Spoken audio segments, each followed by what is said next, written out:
Hey, James, what do you think of Rodarius Williams, the rookie corner? Looks like he's getting some meaningful snaps and doing some good stuff with him.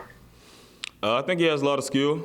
Now it's just him getting adjusted to the speed of the NFL and also learning the system. Once he learns the system, I think he'll be able to play even faster.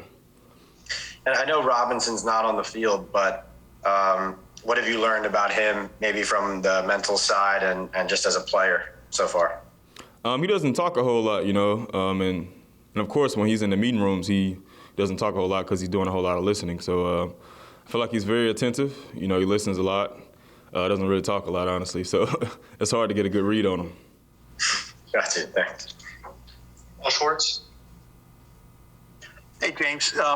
We hear all the time about when the pads come on, what kind of work it's going to be with the offensive and defensive linemen and how that's going to really help them. For someone like you who's trying to, perfect his craft, once the pads come on, how does it change for you as a cornerback, and does it give you better work? It really doesn't change a whole lot. Because beforehand, when we didn't have pads, I still had to guard the receiver. And of course, the game is a lot less physical on the outside when you're guarding receivers. It's more about learning route concepts and also just trying to correct your technique and whatnot. So once the pads get on, it really doesn't change a whole lot for a DB. Jordan. Hey, James, back to Aaron Robinson for a second. And Rodarious, he's on the field, but how much does it hurt a guy like Aaron you've been a rookie in this league, right? How important and how much does it hurt him that he's not on the field? He's coming off surgery. He's not on the field in training camp. And for a rookie, you would think that this is a really important time. I feel like it definitely puts him behind the eight ball a little bit because he's not on the field getting actual visual reps. But it all depends on how he learns as well. Like if he learns very quickly, it's not going to be a struggle for him at all. It just depends on how attentive he is and how much he's willing to learn. What do you remember about your rookie year training camp?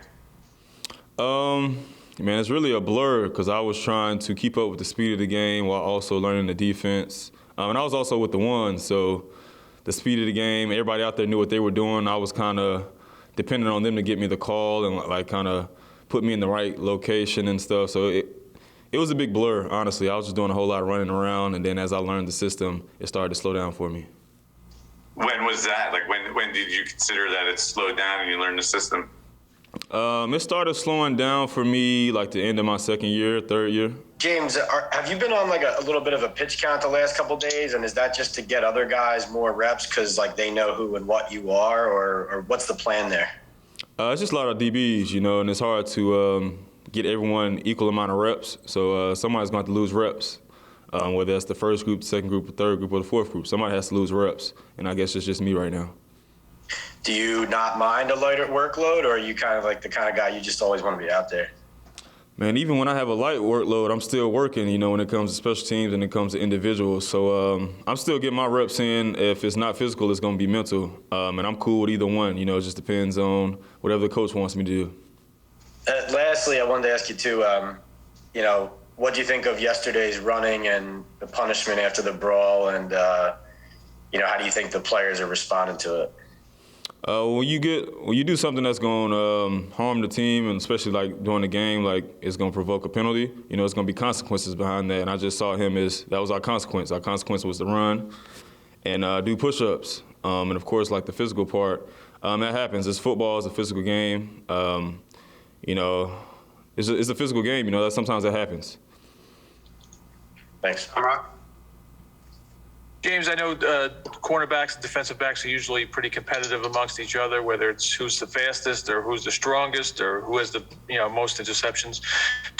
I'm wondering if you guys compete to see who's the smartest. It seems like this defense takes a lot of mental power to kind of get a handle on. Do you guys keep track of who's answering the most questions, who seems to have the biggest grip on the playbook? Yeah, it's hard to kind of judge who's the smartest when you're in a group when you're in a room like that. But you can just kind of tell how guys go about their business, especially when they're on the field. When they know what spots they're supposed to be in, and they know what routes are going to come. That guy knows what he's doing, and he's pretty smart. So I wouldn't say it's a competition, but you definitely start asking the smarter guys around the room a lot more questions. All right, guys. Are you one of the guys that the younger players come to now that you're in your second year in the system? Yeah, I think so. Just me being into my 6th year in the league, younger guys come to me and ask me questions all the time. So I try to give them the best feedback as possible.